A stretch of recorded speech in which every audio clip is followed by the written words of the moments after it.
Well, howdy diddly dandy there, chums. Today, Captain of the Steves, and today, chums, for you guys out there in the viewerverse, I want to talk a little bit about latest news that I've come across on the tinterwebs. Now, I got thoroughly excited when I first saw the headlines, dire wolves brought back from extinction.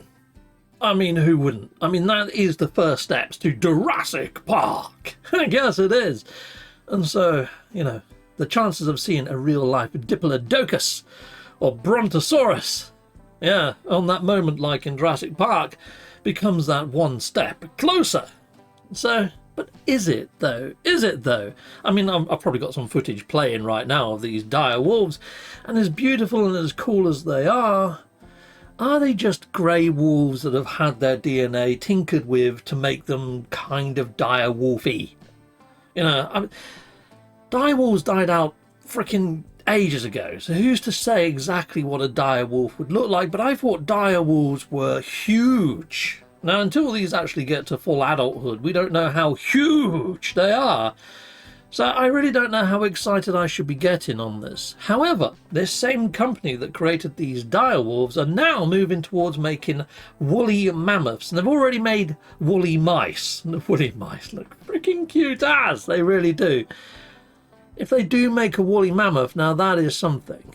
Especially if it is, you know, the size of a proper woolly mammoth. You're talking like twice, maybe even 3 times the size of an Indian elephant, which is colossal. I mean, until you actually see it and you're standing near it and comparing it to a human, a woolly mammoth is freaking huge. And they're hoping to have that done by the year 2032.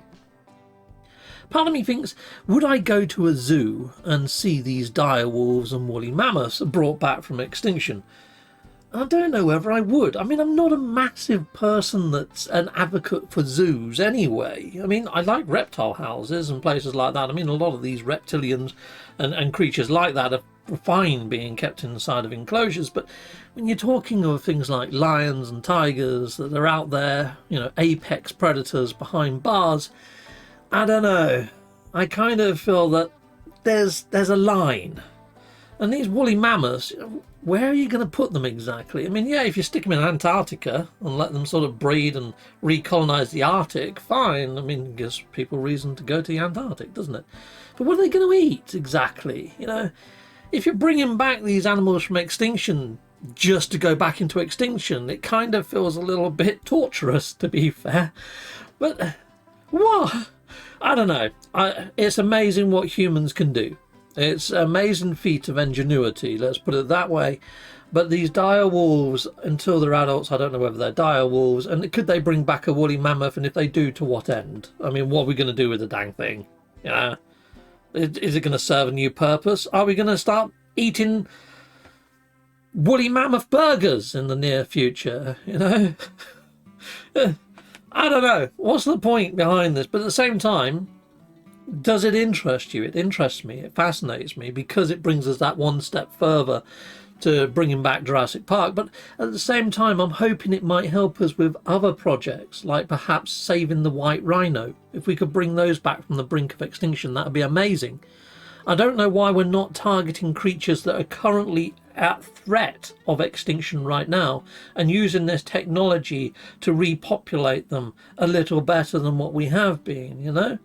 If we use that technology to sustain and also bring about new creatures like the red panda, or just pandas in general, I mean, the things they don't know how to frickin' reproduce. So if we could help them along a bit and make a load of new pandas, that I'm up for. You know, that's cool. Or maybe even bringing back the dodo, the bird. But then the dodo was supposed to be quite a dumbish bird, and that's probably why it's become extinct. It didn't really have any sort of survival acumen, and predators would just pick them off. And apparently they tasted nice. So, you know, maybe we could bring back the dodo and add it as an extra menu choice at KFC. Why do I keep going to we could eat them? I don't know. Sound off in the comments. Let me know what you guys inside the viewerverse think. And just a little heads up, you may have seen I've got a logo up there that says about Ozbot. The camera that you're actually looking at right now is the Osbot camera. It's an Osbot Meet 2. Now it does do 4K at 30 frames a second, or you can drop it to 1080 and get up to 60 frames per second. What you're viewing right now is 4K at 30 frames per second. But on my options on Streamlabs, the actual FPS for it is, you can actually tweak it a little more than the 30. So it's a good camera. It's a really good camera. I haven't really tested the mic in it because I use a Hypercast quadcast mic. It's a beautiful mic that I use. The pin mics inside of that are good for things like Teams or whatever. But anyway, I'm going off on a tangent. But just to let you know, you can get one of those webcams yourself. And I've got my own discount code because I'm an ambassador for Osbot, the maker of that little camera. It's freaking awesome. Anyway, you'll find all that in the video description. But salute Mondo, people. I'm going to get to drinking my cup of tea, I guess. Wet the old whistle there. And, yeah, I'm looking forward to reading your comments on this one. Could we see Jurassic Park in my lifetime? Would be quite cool, to be honest. It would be quite cool. But at the same time, I would like to see technologies used to bring animals currently at threat of extinction back from the brink of extinction. Until next time, goodbye, and goodbye again.